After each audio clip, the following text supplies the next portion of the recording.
Welcome to the podcast, everybody. Here we go. Shall you start or shall I? Go for it. Okay. I'm reading these for the first time in several days. So I have no idea what I've got written down. All right. Oh, I was listening to the Young Turks. They popped up on my YouTube. Okay. And the background is that they it's funny, the levels of commentary here. They were commenting on an article in The Guardian. Let's comment on their Let's comment on their commentary. It's like the Bo Burnham skit. Where the ultra wealthy are miserable, and it talks like this person works with them and talks about how there's a lot of vying for money with family. You can't trust anybody. The kids often never really have a sense of achievement if they're from generational wealth because they're never asked to do anything, and it creates tons of issues. I've seen this. I know multiple people whose families just fight all the time because they're desperately clawing at the money of dead relatives. Yeah, and the one guy, Cenk, expressed some empathy, but I thought this line from, I think her name is Anna Kasparian, was just like instructive and interesting to discuss. Was, I feel zero empathy for them. Do you feel your friends aren't genuine? Cry me a goddamn river. Are you living in a cardboard box on the sidewalk? Do you feel like you don't have purpose? Go find purpose, bitch. You have endless resources. And I thought it was interesting because like the same pull yourself up by your bootstraps, I would succeed in your situation mentality that she has is exactly what she hates in Republicans. And she would, if she were sitting here, she would argue, and I agree to an extent, that material circumstances can be very difficult to overcome.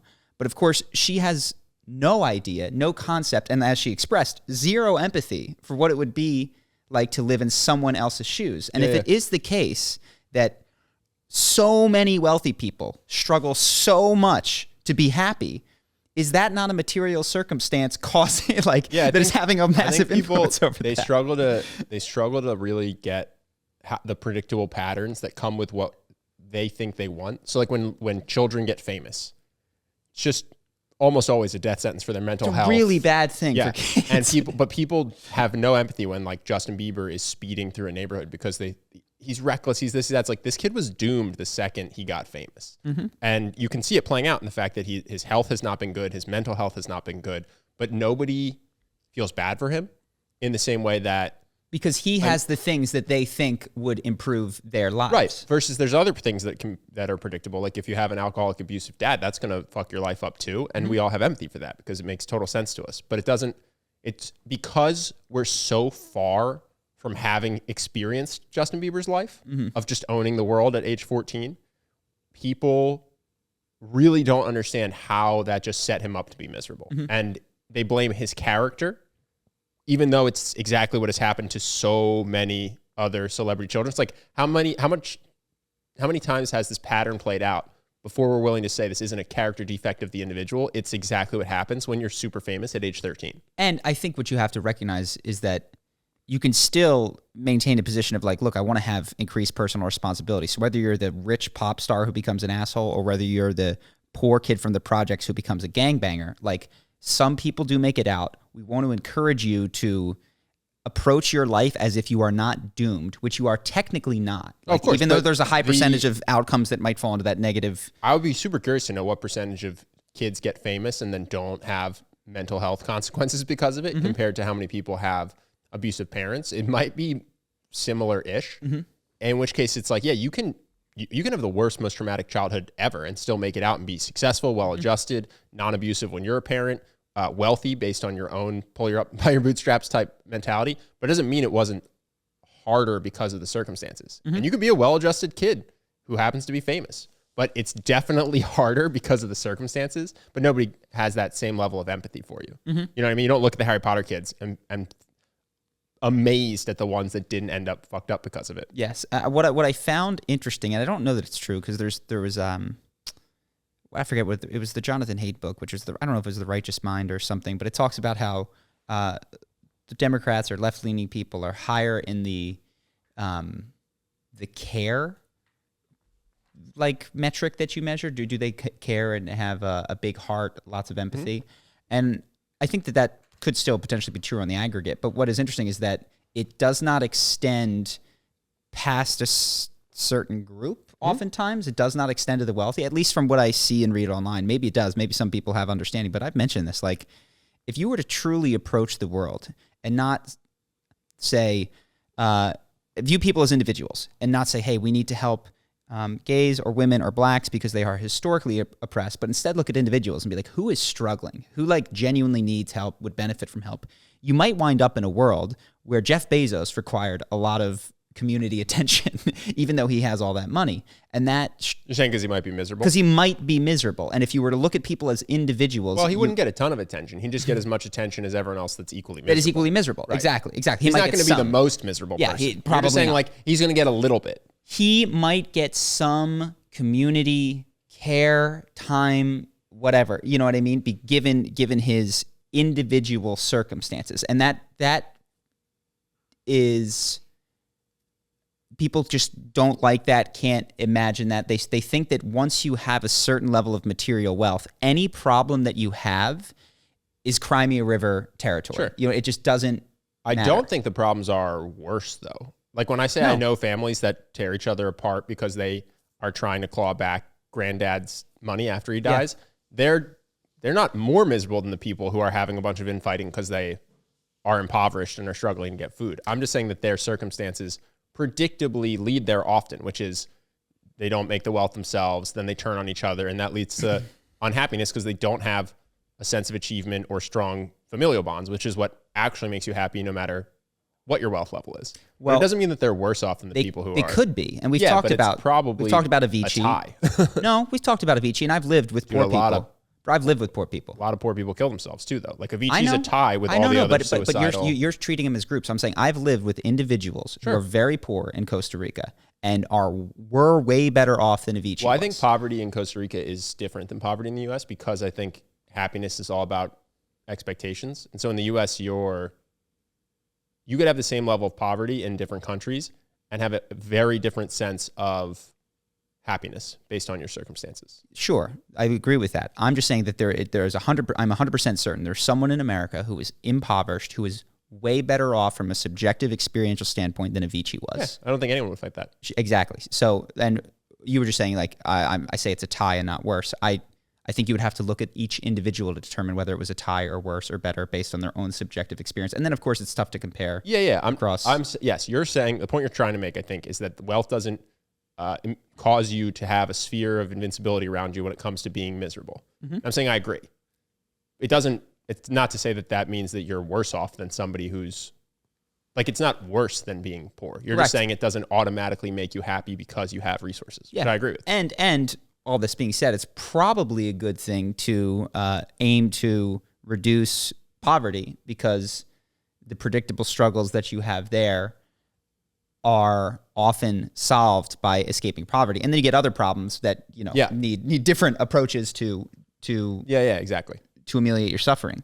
But it was just interesting to watch and just the admitted zero empathy. I was like, wow, this is wild. Like this entire article just explained to you how miserable things are in a way that you can't understand. You just are like, I don't see it at all. Yeah. Was the position. Well, I've experienced this. It's fun to be judgmental. Of course. And it's fun to talk shit on people. And it's fun to schadenfreude and to feel superior to people. And you lose all of that with empathy. And if you have empathy, you won't shit talk anybody. Like anytime you're ever shit talking someone, anytime you're ever schadenfreuding and feeling good from their pain, anytime you're judging someone just to feel superior, you're lacking empathy. And when you have the empathy, you get none of those temporarily great feelings. And so I think she feels awesome shitting on those people. For sure. And doesn't want to give that up in exchange for understanding them better. That's a very unappealing short-term trade. And in the long term, obviously, it's much better for her because there's costs to the short-term yumminess of being spiteful and having schadenfreude and being judgmental and everything you do to the external world. What do you think the costs are? You turn them back on yourself.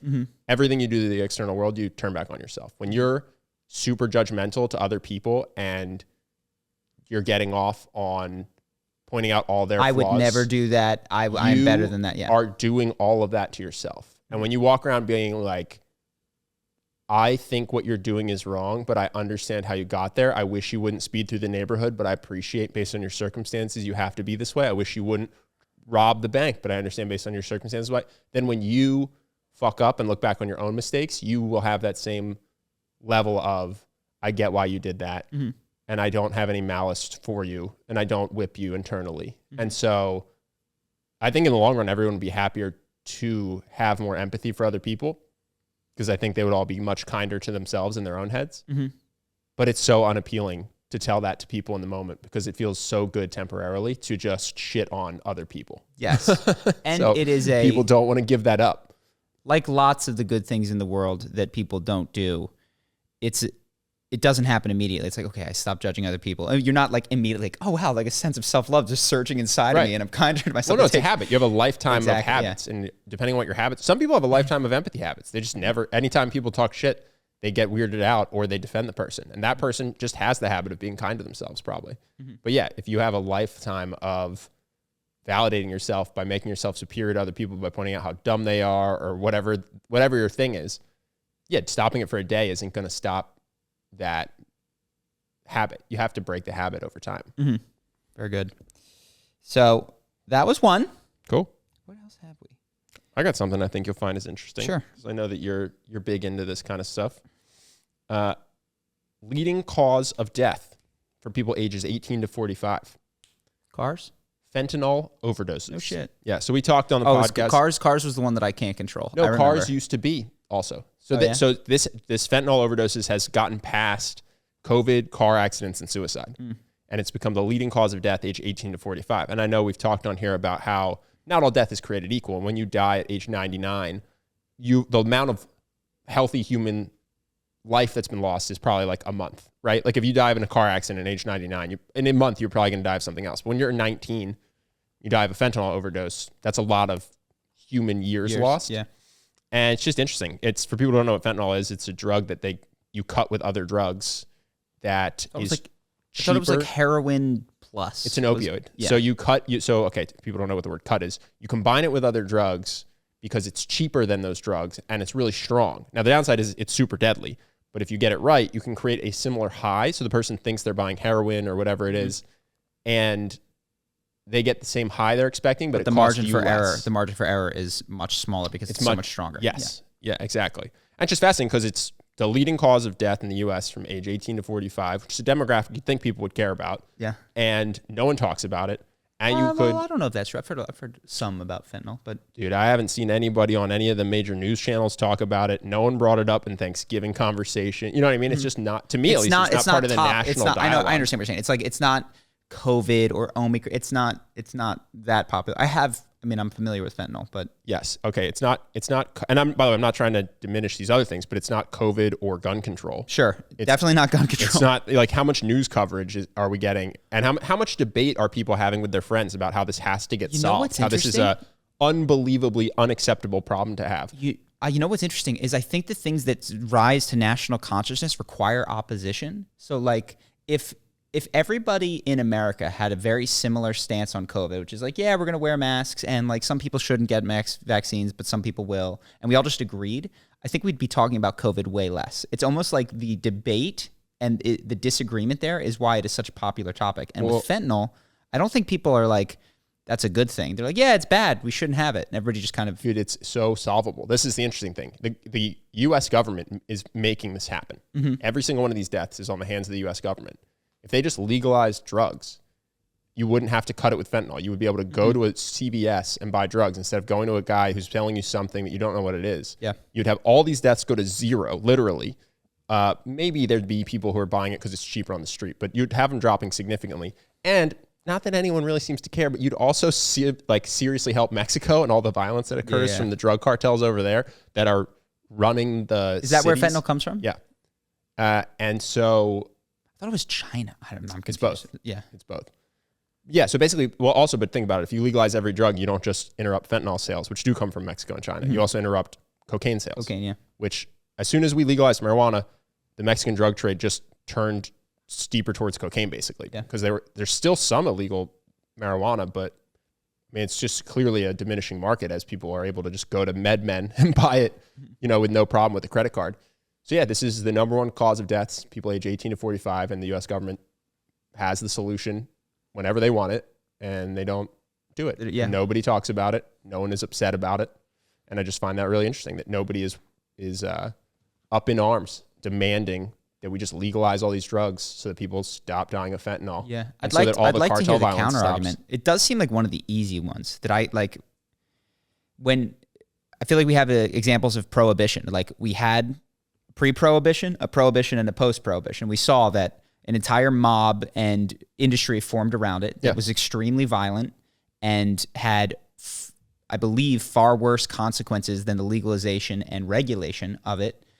Missed out on all that tax money that we could have got, and was just not a good idea. No, the counter argument is we don't want people. I mean, I'll try not to straw man it, but I think it's just like we don't want people doing heroin, and if you legalize heroin, people are going to do heroin. To which I say, people are doing heroin. I don't want people eating McDonald's.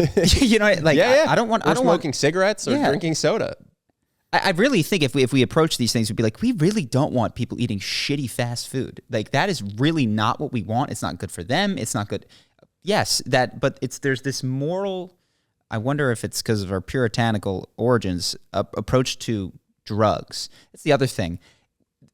People, predictably, and I was definitely in this category, have different groups of things. So when you tell someone that they're going to have a vegetable or a vitamin or a supplement, they have one approach to it. But if it's categorized in the drug category, that's bad. What's interesting is that people take caffeine and these other things. They don't consider them drugs. I'm high on coffee right now. Yeah. I had half a cup this morning. They would never say that. Very few people would say that they're high on coffee. To talk about caffeine addiction is treated so lightly. I mean, you get headaches. It screws you up when you try to get off coffee. Oh, dude, I used to work in private equity and we worked long hours, and I knew a guy that was addicted to Red Bull, and we all told him he was going to die of it because he was doing 5 cans of Red Bull a day, I think. Yeah. And so eventually he's like, okay, I'm going to stop. He made it, I think 2 or 3 days during which he was having just nonstop sweating and shaking and headaches. And he couldn't function. He couldn't work. He's like, I feel nauseous. I have headaches. I'm sweating and shaking. And just gave up, went back to caffeine, said, I'll figure this out when I go to grad school. It's interesting because when I discuss psychedelics with people that are not in that world and haven't thought about it, the objection is always like, but that's drugs. And I find myself having to go back to this description of like, look, what you conceive of as a drug and don't conceive of as a drug is kind of silly. Like, well, psychedelic people know this. They've been calling them psychedelic medicines. Yeah, they understand. There's a strong attempt to relabel them as psychedelic medicines. Yeah.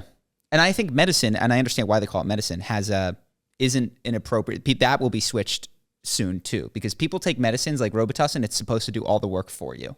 And I think that approach to psychedelics is not going to play out very well. Yeah. When you're just like, oh, I'll just take this and I'll be good.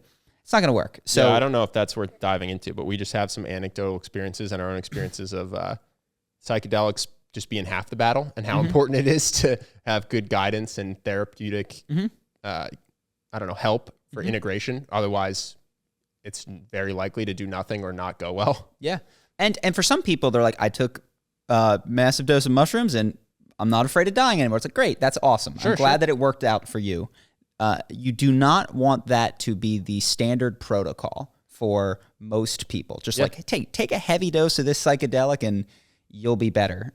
Well, that's the other thing. I mean, you could have high-end facilities for heroin that cost extra for the rich and famous, where you go and they're monitoring your vitals. And while you're on your heroin high, they are giving you an IV or whatever it is. And listen, I'm not saying we want. I wonder if heroin could be used like psychedelics, where there's like interaction on it, and it's like, what do you like about, where there's talk therapy going on while you're on an opioid. My understanding is that heroin's very dangerous and no one should do it. But I don't think making it illegal has led to that. So I think you might as well legalize it, try to make it as safe as possible to use, so that people stop dying of overdoses and we stop funding cartels. There was one guy in New York who was a professor who admitted to using it recreationally for many, many years, which...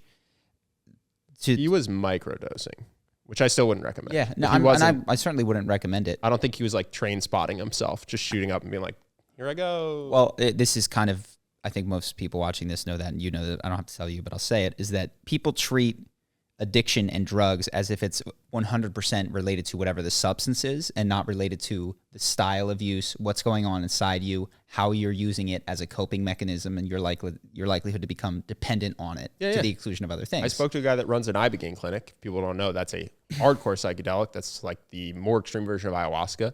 And people use it. One of the reasons they use it is PTSD. So he'll have a lot of Navy SEALs come in. But the other is to break heroin addiction. And he says this treatment is 0% effective if you come, break the physical addiction, and then move back into the same apartment with the same social friend group and the same job, because everything that got you to do heroin the first time will just get you back to doing heroin. So he says, I can break the physical addiction in 3 weeks, straight up, zero question.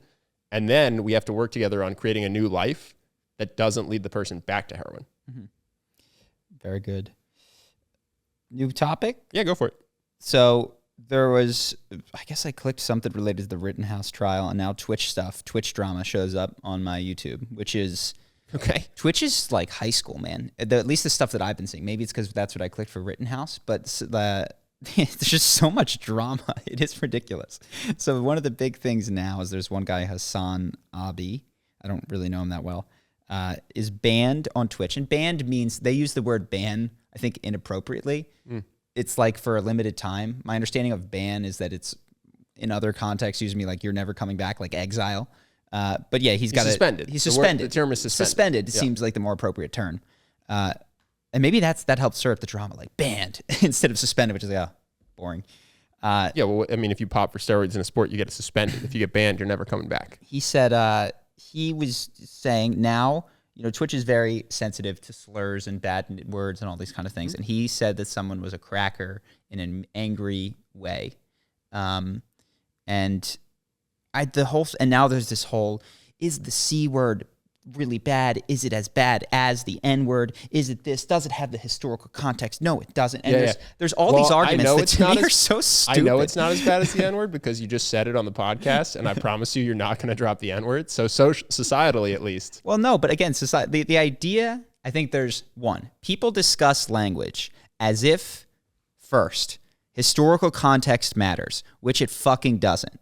It is an agreed upon matrix that we all live in. And if 50, 60, 70, 80 years ago we're all an imagination, and you had an invading force that just told the whole generation of kids, they're like, hey, there's a historical context to this, even though the word was never used badly, would it make a difference? It's all about the beliefs of the group of people that are using a word. So I hate these references to like, historically, what does it mean? That has nothing to do with the reaction that people have.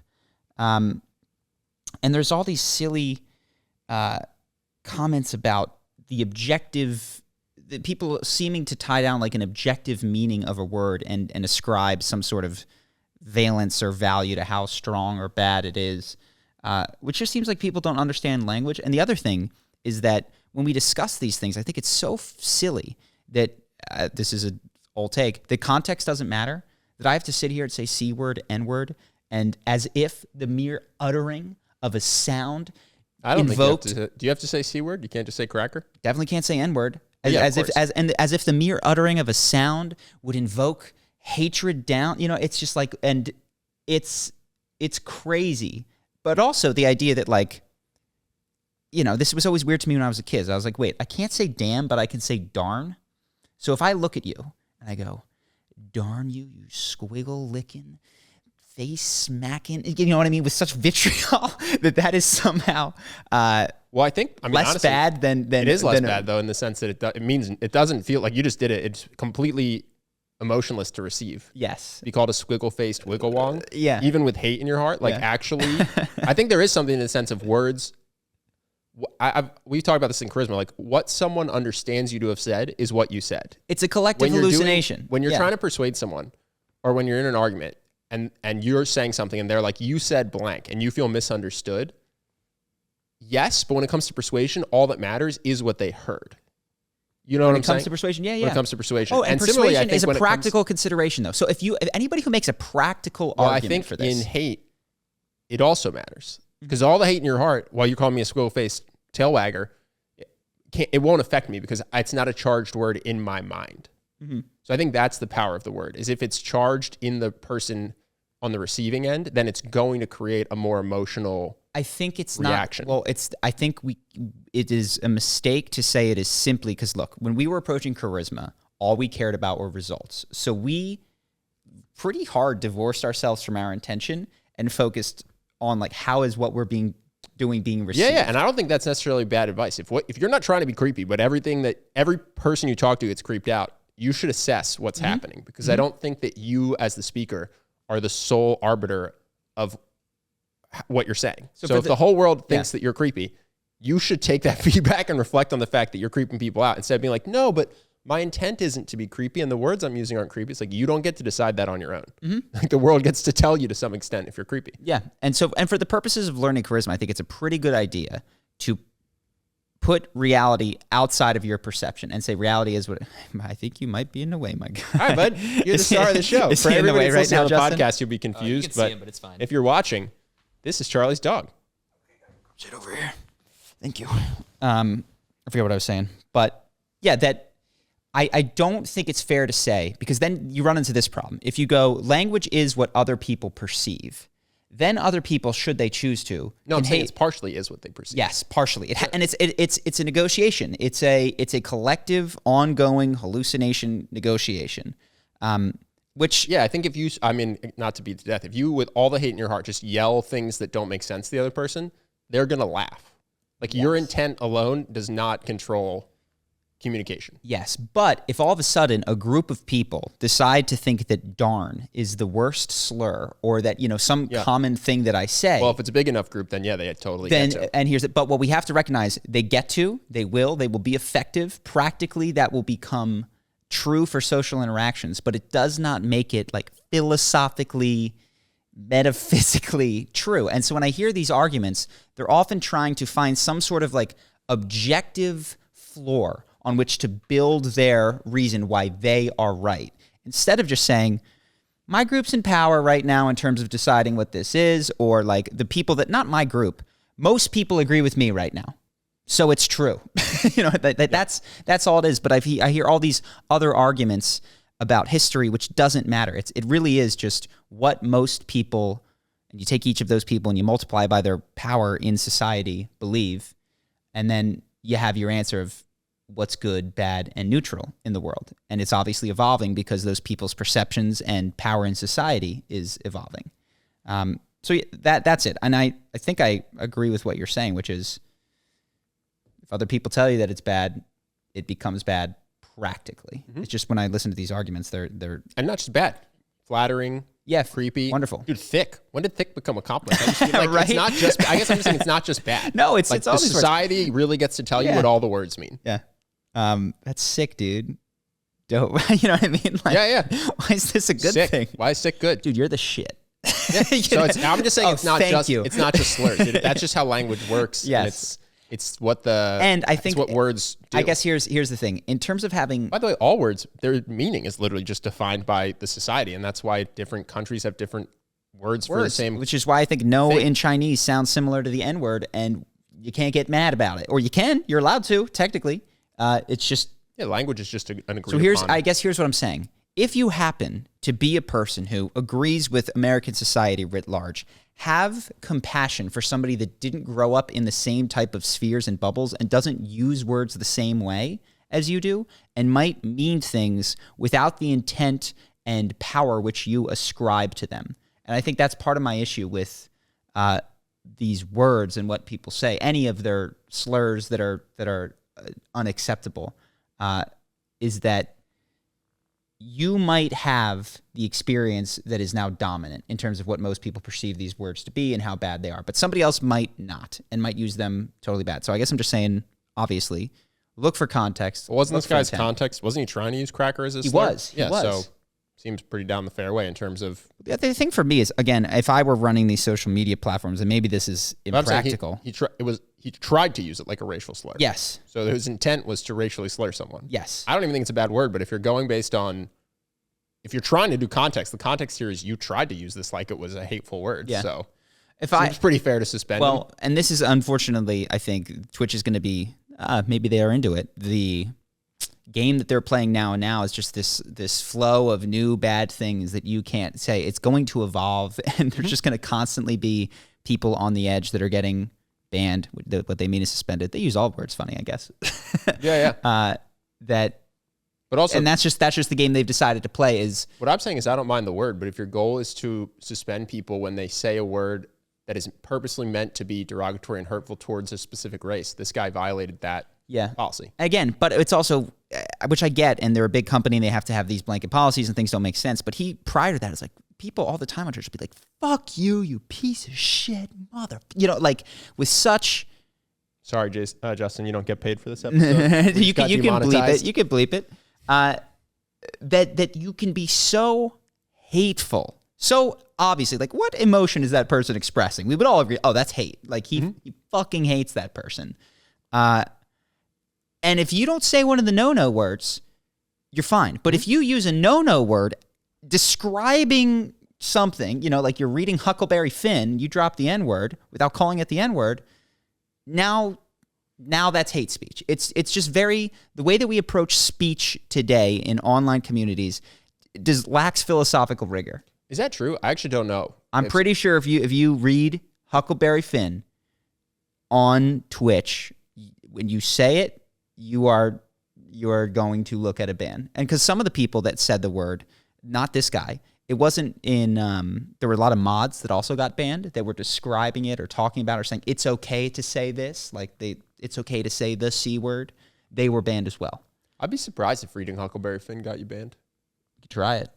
Definitely would. It'd also definitely get you like shitstormed if you had any sort of public size. Like if PewDiePie read Huckleberry Finn. Mm-hmm. Now again, why did he like to read that? And maybe to prove a point about language. Maybe because he hates black people. Who knows?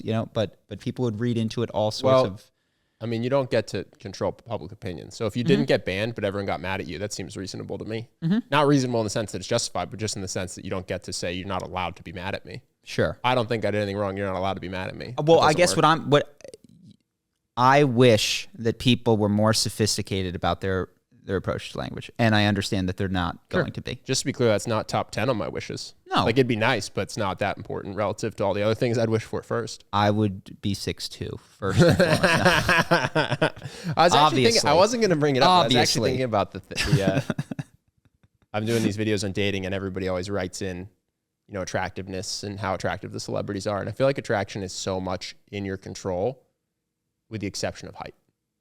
Like, I think attraction is made up of your height. For men, you mean? For men, yeah. Your height, your fitness, your style, your hair. There's so much that goes into it, and you can control your facial structure. I think facial structure for men is so low on the totem pole, actually. It's not so low if you're on the extremes, but there's things that you can do to, like, if you can grow a beard and you don't have fantastic facial structure, you can grow a dope beard and just cut it the way that you want it to look. Also, just if you get in shape, your face will naturally kind of square out. Mm-hmm. And that's generally what people say is attractive in men in America. It's just square defined features, which is just what happens if you are fit. So I feel like those go together. And I was thinking about it, I was like, there's all these things that are in your control, and then there's just height. And it's just not. Mm-hmm. And that's just the hand you get dealt, and then you just have to deal with it and get shamed for it because nobody stands up for you when people tease you for your height. And it's just the thing that you're going to get picked on, that people are going to choose not to date you for, that no one defends you for. Like, you can't body shame for weight, but you can totally body shame for height. I was just thinking about it, I was like, that's the hardest hand, I think, as a man. Well, I mean, I know you don't mean it this way, but there's lots of worse things that you could get. For attractiveness? There's a lot of worse things that you could genetically happen to. Yeah. Sure. I guess there's all kinds of diseases and things and disfigurations and. Yes. But if you're going, think about the bell curve. What's the height equivalent of that? You're saying like you could be born with no face at all. Like, okay, yes, I guess that would be worse. I understand what you're saying. You're talking about. I don't think many people in the comments majority are in of the people situation. in the. Yes, I understand. You're talking about most of the commenters on YouTube, the things that they complain about, the one that you say and you go, I have some understanding for this because this genuinely is not something that you can change and is something that people will judge you on, and that you don't have a tremendous amount of influence or any, except if you're wearing boots, is height. To which I agree. Shin breaking surgery. Yeah, like in Gattaca. They have it. Literally, people hate their height so much that they'll just go to a doctor and you break your shin bones, and then you put metal in to stretch your body out, and then the bone regrows to connect, and then you do it again and again. Wow. And it's extremely painful. We'll do a charisma for short guys, right? We were talking about that at some point. And again, some people's they're not short enough, but we're talking about like Kevin Hart, who's 5'2", Tom Holland, who's dating Zendaya. I think he's 5'7". Well, I also don't. It's celebrity heights are a mystery. Yeah, they're confused. Depending on where you go, and who you look at them standing next to. They're all 2 inches taller than they say. Yeah. So it's tough. Kevin Hart is definitely 5'2". He says 5'4". Does he? Except for sometimes when he says 5'2". Okay, he's quite short. Yeah. So maybe we'll do that video at some point. The other thing that watching MacGruber, and I've mentioned this before. I love MacGruber. This is my guy. I named him after it. Now finally he gets to stay. People don't know there's a TV show called MacGruber. I named my dog after the cult classic MacGruber because he's got the same haircut. But the running joke is that he has a really small penis, and I cannot imagine that being made, whatever the analog is for a female, and being okay. And it's also to be a guy out there feeling like that's you as you watch this, and it just gets teased relentlessly, and there's no pushback, there's no response that he has. It is just a deep shame that he has to deal with constantly, and it's the butt of every joke. It's wild to me how obvious the extension of the compassion should be. You can't fat shame, you can't this. It's like, here's a thing that people have zero control over, that we know some percentage of the population is going to be small because that's how bell curves work. There is small, there is medium, and there is large for whatever it is that you are. And that, the big dick energy is such a common compliment. It's again, wild to me that the compassionate stuff can't make such an obvious jump to the next obvious realm of where compassion ought to be extended. Yeah, why do you think that? Because I think when people are in their empathetic mindset, that's obvious what you're saying. Yeah. Why do you think it has made no ground at all relative to fat shaming? They don't stand up for themselves or organize. Or say that's me. Yeah. I think that's the big one is you'll see people on TikTok and they'll be like, my college is fat phobic. No one wants to date me and they're 400 pounds. And it's like, well, you can't deny that you're 400 pounds. So you might as well just come out against fat phobic people. Mm-hmm. But you can try to hide if you don't self-identify. Which is a little bit like, I imagine what gay was like 50, 60 years ago, or I don't know how many, but where it was, you could deny it plausibly. And so it was, don't say anything. Just, I also don't like that. That's what I think. That's the biggest thing that stops it from. No one is going to advocate for that community because there's some people will, but it's rare to self-identify as even being in that community. Mm-hmm. So then you don't have any advocates. You don't have any celebrities coming out and like, don't body shame for this. Yeah. There's also not, what there isn't. And again, it's just, I'm thinking, I don't know if that's true. Because I was thinking if that was one of the few groups of people to which there is not a subset that's like, I love this. This is amazing. And so there is fat positivity. There is obviously gay positivity. Like if you're a gay person, you're like, I'm into that, I haven't seen a subgroup of people that's like, I love that, small dick energy. That's so great. But yeah, it's just, I was watching, I was like, man, you do realize that I don't care what the average size is.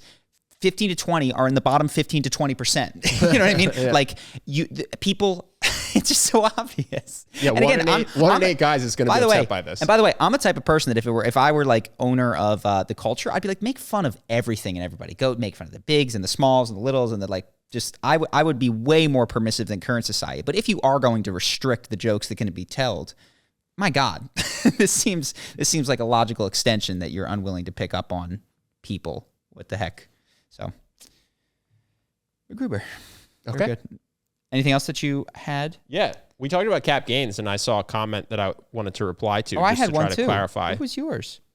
So this is something. Hold on, let me dig it up because I saw it, and I've thought we addressed it, but maybe we didn't address these arguments. I wrote one as well. This person was So he writes, I absolutely love the podcast. I wrote that one too. Thank you. But I thought the segment on cap gains taxes was a bit reductive. For example, Charlie said it's ridiculous to assume that raising the capital gains tax will reduce investment because people will still invest their money. That's true, but there will be less new investment than there was because it's objectively less valuable to invest than it was before. Can we pause there? Yeah. So I would argue investing, when you decide to invest, you are not comparing it to what investing was like 6 months ago. You are comparing it to the alternative to investing, which is holding cash. And holding cash is a negative return because we have never been in a deflate. I mean, I won't say never. Cash inflates on average in the US. And so, which means it loses value. So if you were able to invest and after capital gains tax, you were getting 7% on your money. And now with the new cap gains, you're only getting 6% on your money.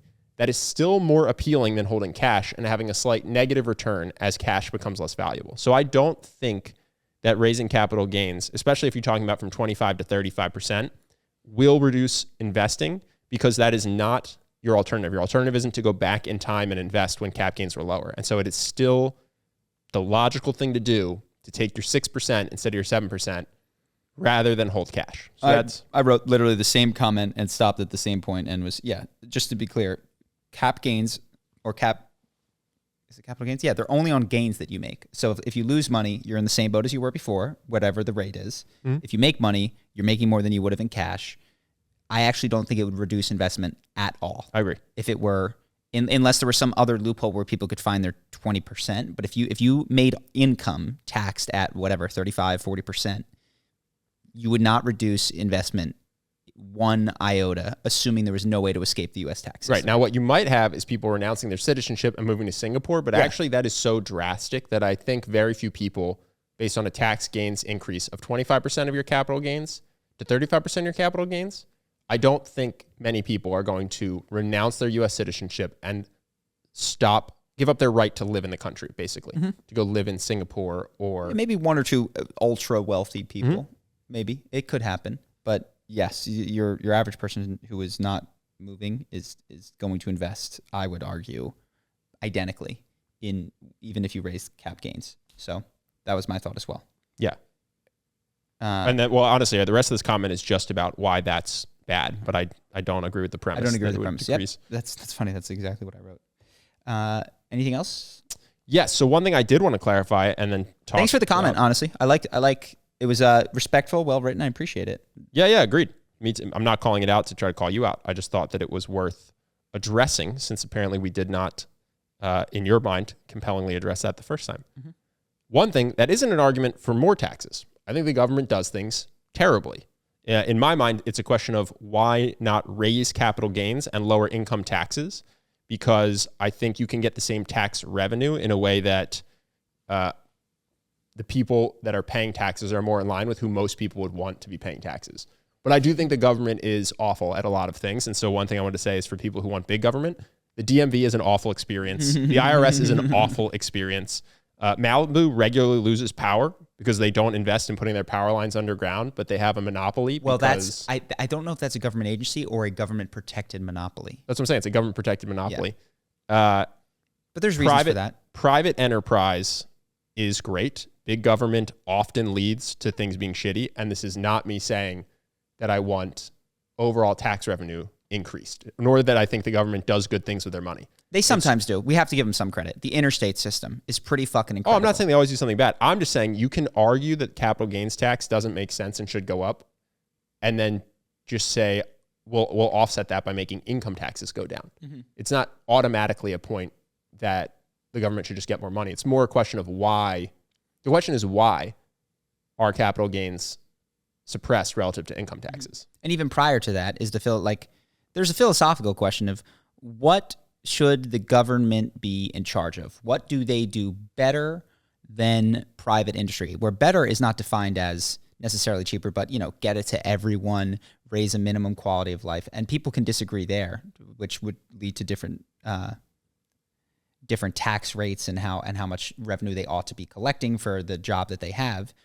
But if we assume that we agree upon that, then you go, okay, how do you want to get that tax revenue? I totally agree that having this way of earning extra money that is from money as not being taxed at the same rate as other income is silly. The other that we talked also about, just to be clear though, you can you could, if your concern, which I think isn't what would result, is that if you do this, you're going to take lower class and middle class people who are trying to invest and you're going to hurt them in some way. You could just have a tax bracket type thing where you go, listen, for your first, how about this? How about it's the same as $100,000? Income is income. Let's just call it income. I'm not saying 100,000 invested. I'm saying for the first $100,000 you make on capital gains, we'll keep it at 25. Mm-hmm. When you make more than $100,000 in a year off capital gains, we'll go 28. When you make more than 500,000, we'll go 30. Like, I think you can do this in a way, because that's the other thing I saw in the comments. Some people were saying, well, this, this isn't just the uber wealthy that invest. I go, I agree. You can make rules for this. It's just that some people are making millions of dollars a year on their cap gains while having no income. Mm-hmm. And so then that person is just paying a smaller relative tax rate than someone who makes 120 grand salary and doesn't have any family wealth and so has very few investments. Well, we don't need to talk about this, but I thought about this. Elon Musk tweeted that he's going to pay $11 billion in taxes this year, which is it's a lot of money. Now, it might not be percentage-wise, given how much he is worth, but this comes to the question of how and why do people pay taxes? Are they paying because they are able? Are they paying because their neighbors prefer them to? Which I know it was just a word that you said, but you're like, that's not how most people would want. Well, do we just tax people based on majority rule? What is the philosophical principle behind taxes? And I actually don't know that's been clearly articulated. Like, we talk about fair share without discussing what's fair. Mm-hmm. What if Elon Musk really did have, what if Elon Musk was born with 8 brains and 8 hands and he was just doing it all, doing them all himself would we still tax him the same amount? If so, that implies that the philosophy behind it is it's not about how much you've withdrawn from the system. It's about you're just capable. If you're just capable, you just put back in. Yeah, that is what it is in my mind. Well, some people don't think it ought to be that. I don't think your taxes should be like, okay, let's look at Charlie. Let's look at how many roads he drives on. Let's look at how many kids he has in public school. Let's look at how many, and then we'll have everybody pay at that point, you're not really even doing taxes. You're just it's just people are paying for services like it's a business. The idea of taxes is that should not be the case. That actually what you want to do is have people paying based on their means, because otherwise you just wouldn't have taxes. You would literally just have people pay tolls on every road and pay. Not exactly, because Elon Musk benefits from having a collective group of people he can sell from. There is an argument to be made that his wealth comes from the community, right? Because he is selling to a community. Yeah, but you still wouldn't look at the individual government resources that he used up. Correct. You'd then have to look at the government resources every one of his clients used, basically, to do that math. Mm-hmm. But no, I think it's general. My impression is that taxes generally are it's supposed to be based on your means back to the collective, and that's why it's based on how much income you make. I mean, imagine a world with no cap gains, just salaries. The idea would be that the amount of taxes you pay is directly related to how wealthy you are and how much income tax. Sure, but there are Republicans that think that what's fair is a flat tax. That is just, and the flat tax is flat. Well, some of them say a flat amount of money. Others will say a flat rate. So everybody pays. Flat rate is still philosophically the idea that the more wealth you have, the more you should contribute to the whole. Yes. That's the same idea. Yes. Flat dollar rate, I've literally never heard anyone argue for. Everybody just gives, it's like frat dues. Yeah, I've never heard a single person argue for that, so I haven't had that discussion. I don't know the intricacies of it. But even the idea that they shouldn't have marginal increases in tax rates, still philosophically, you're saying the higher your income, the more you should contribute to the government. Mm-hmm. So that's, I think, and then they disagree over how much more you ought to pay. Yes, but the philosophy behind tax is always that. It's never, oh, you drive more, so you should pay more taxes. Because otherwise, you just get rid of taxes and pay fees. Yeah, this is just doesn't need to be a discussion, but I was thinking, like, if I was made president, didn't have to deal with any of the fallout, people might not like this. I would definitely reinstitute the tax on religious institutions. Oh, yeah. I think it's absurd that, and Scientology has effectively used this loophole. God bless them, because, why get left out of the scam? that I remember going to the Vatican and just looking at all of the priceless works of art just crammed into back rooms. Oh yeah, I didn't think it was worth bringing up, but there's a guy, I don't know where, there's a guy in the U.S. who lives in a mega mansion. He has 7 private jets. He doesn't pay taxes. He has never paid taxes in his life because he happens to run a church. It's ridiculous. Why does this guy have 7 private jets? Yeah, it's not for his clergy. It's not like they get on them. Well, it's God told him to. And I understand why we do historically, and I understand that that's not tenable for an elected official to promise or do. I mean, to be clear, so far to date, you can't even get a non-Christian president. So we're so far away from what you're talking about, which is a policy that hurts the church. Yeah. Can't even get a Jewish or atheist I wonder, are president. university endowments taxed? I feel like there's probably some weird stuff going on with that. I'd have to check, and I won't talk about it this week, but I know that universities can also sometimes fit into this special thing of sacred institutions that don't need to justify why they suck so bad. You know, it is a total tangent. You know, it's interesting because I've thought to myself, what's worse, being Jewish or atheist? If your goal is to be president, atheist, 100%. Bernie clearly thinks atheist because he is, I think, agnostic, but he very much, I remember, was trying to present himself as Jewish when he was running. Yeah. And I think he wrote a paper in college that was about agnosticism, and it was a controversy that he was trying to bear. He's like, no, that was just like a philosophical argument I had. It's like, oh, wow, as bad as it is to be Jewish if you're running for president, it's worse to I think you're unelectable. You're almost unelectable as an atheist. I don't know what Andrew Yang is, but well, I think making it out of the Democratic primary and then making it to president are different. So what weaknesses get picked on when you're running in the primary doesn't really highlight what your biggest weakness is as a candidate. Sure. Because it might not matter at all if we're running the primary. And then when you are running, all of a sudden it might come up. Mm-hmm. But yeah, so that's what we got. Anything else from you? I got one more thing. Cool. I didn't know this, so I just thought it was interesting. Apparently, Theranos' biggest mistake was not lying about their product. It was just failing to develop it fast enough. Because when Steve Jobs first presented the iPhone, did you know this? He just presented a total magic show of lies. Like the iPhone just didn't work. And so what he did was he had 7 iPhones and they had predictable times that they crashed, and he would just swap them out so they couldn't play a full song. So he'd pull out an iPhone and play a part of a song until it started to crash, and then he would turn it off, just be like, all right, that's the end, and we'll move on to the next thing. And he would just hand it out and swap it out with different things. But like a magician, he was trying to make it seem like it was all the same phone. And they had never got it to run successfully without it being obvious in the presentation that it was actually a totally garbage product at the time. But the one time they got it right was when they needed to. And so then the stock price went up and pre-orders went crazy, and they got a bunch of money that they then used to make an actually good iPhone. So it was interesting because basically Theranos, and the reason I think it's interesting, is because everyone lauds Steve Jobs and loves Apple because of the iPhone, which makes me think that if Theranos had just lied, raised billions of dollars, but then somehow gotten the technology right later, they would just be heroes of the American community. Well, the guy that, and again, who knows, the guy that originally, I forget his name, he wrote the book, and we talked to some of the scientists, said that like this is, at least from our current understanding of biology, impossible to take a pinprick of blood and get the data that we need. It's not in there. Sure. I'm just saying we don't penalize you for lying to raise funds. Well, we just penalize you if you don't then catch up to your promises. Yes, 100%. And hers was, according to this guy, at least in our relative era, impossible to do. I'm just saying Steve Jobs was like, no, listen, we can do it. I'm not saying you should do this. I'm just saying this is. Yeah. No one goes back in time after finding that out and fines you or penalizes you or yells at you or depresses your stock price. Dude, who acted like he knew what he was going to do and then like didn't know he was going to lose all of the fights to Dustin. like, wait a second, you don't really know what's going to happen. It's you do definitely, in the world of, if you're trying to make it business-wise, sports-wise, whatever, to act better than you are is a very good idea. Well, it works. I don't know if it's a good idea. I don't know if I want people. I don't know if I want people doing this, but it is effective. Apparently, it will get you more sales, more coverage, more money to act better than you are. Because when you're not good, you fade into obscurity, and there's almost no price to be paid for it. You just lose like all the other losers who didn't act. But on the rare occasions that you pull it off, and sometimes it gets more juice to you and more attention. He psyched Dustin out the first time.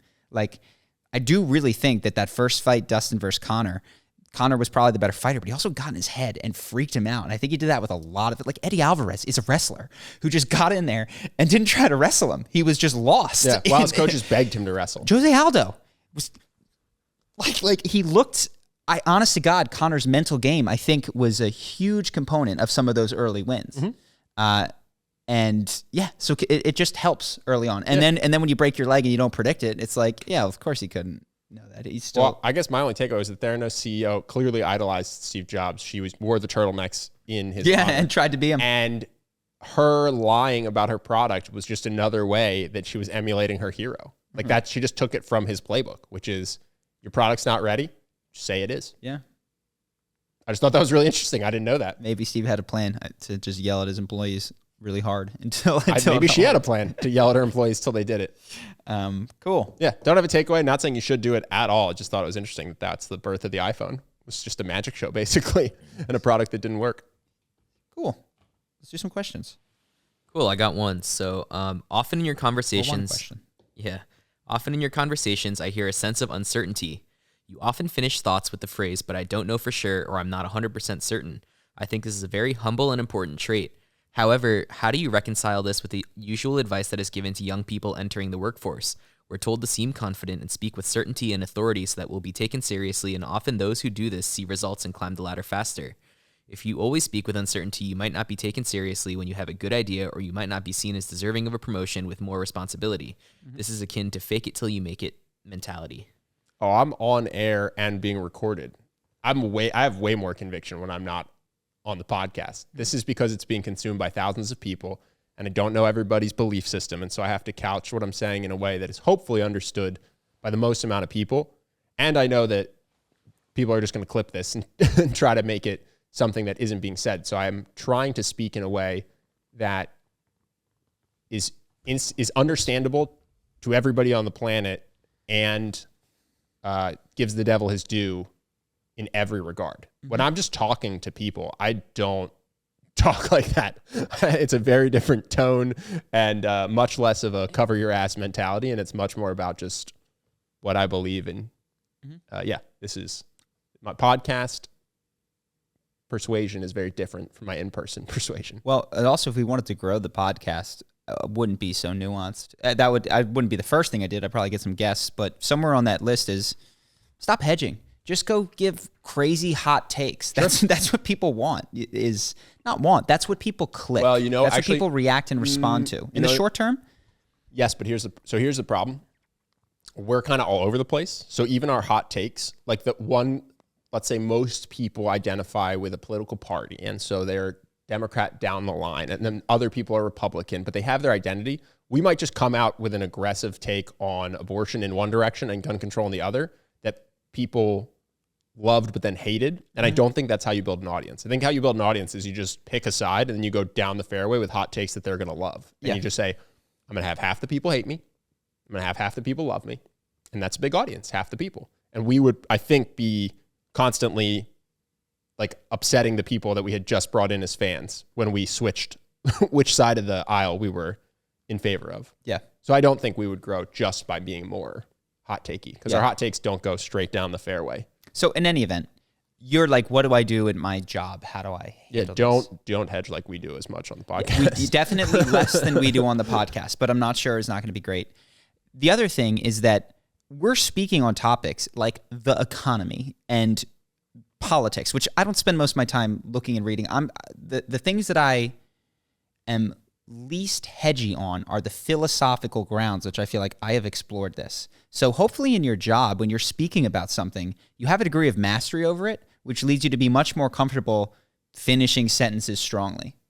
But I can also tailor, like we had the height thing, and you're like, well, don't forget about people who are born without faces. I'm like, that's a fair point when I don't know who I'm talking to. Yeah. But if I'm talking to someone at dinner, I know I'm looking at you. If you have a face, I don't have to throw that out there. I can just say, listen, you have a victim mentality. You think this is out of your control. Yeah. You get in good shape, change your haircut, change your style, and be much more attractive. Like I can speak to an individual because you understand where they're coming from, their assumptions, their background, and you don't have to clarify for some amorphous audience who could technically be anybody and might go, I have no face. Which is fair. Dude, that's a great point. If I were talking to someone who didn't have a face, I would not tell them that height was the most important thing. I'd be like, dude, yours is a really, really rough spot. This is going to be a game plan I've never come up with for how to improve your dating life. But most of your conversations, you know who you're talking to, so you can afford to be specific, and you can afford to make certain shared reality assumptions that we cannot. In sum, don't emulate how we do it on the podcast. No. I would instead look at how I do it on the YouTube channel. Like, look at how some of my these are presentations. If you look at any talking head video I have, I might talk about a couple edge cases, but I do not You should do this. cover in the same. I tell people what to do. And are there exceptions to those rules? Yes, there are. And some of them come up in the comments and go, not in this situation. But I go, that's not, I feel this is supposed to be instructive. I've thought about this. This covers most of the cases. Here's a handful of the exceptions. Like, take a look at my talking heads for how you ought to speak, present, all that kind of stuff. And also, I think even at work, when you are trying to, let's say you don't know all the details, I think you can still, with conviction, just say, I have to dive deeper into the data, but here's my hypothesis. I think that we could grow tremendously if we did X, Y, Z. It's like, I would have to dive deeper in the data, but I did a cursory cut this morning, and I think this is a bad plan because based on what I saw, the real growth lever is this, and doing this is only going to grow 5%. Like, you can still couch it with the fact that you're not 100% sure, but this is actually something interesting that I don't know if people have heard before. What you end the sentence on is the thing that sticks. So if you say, I have to dig into the data more because I'm not 100% sure, but from what I looked at in the data, I think our biggest growth lever is this, and that's where we should focus, is going to come off much more compelling and commanding and certain than I dug into the data and what I think we should do to grow is this, but I haven't done a full analysis and I'm not 100% sure. Yeah. The last part, when you have a 2-clause sentence. No, when you have a but sentence. When you have a but sentence. Okay, sure. What you end with is what sticks. And so that's a way to express uncertainty, but still have conviction. That plus your tone. And in that way, you can express what might be true, which is I don't know 100% yet. I haven't fully done the math, but still come across well. Wonderful. Cool. Let's do Patreon. Patreon. Appreciate all you guys for watching. If you want to hop over to Patreon, we got a bunch more questions. What are we talking about today? We're going to answer how to be a great wingman, if sweatshops could be good, and then something of a nightlife 101 guide. Oh, nice. Ooh, that's an area of expertise where I will be certain. So if you want to check that out, it's $3, gets you access, keeps the podcast going, money in Justin's pocket, and microphone in front of our faces. So we hope that you guys decide to do that either way. We appreciate you. Take care.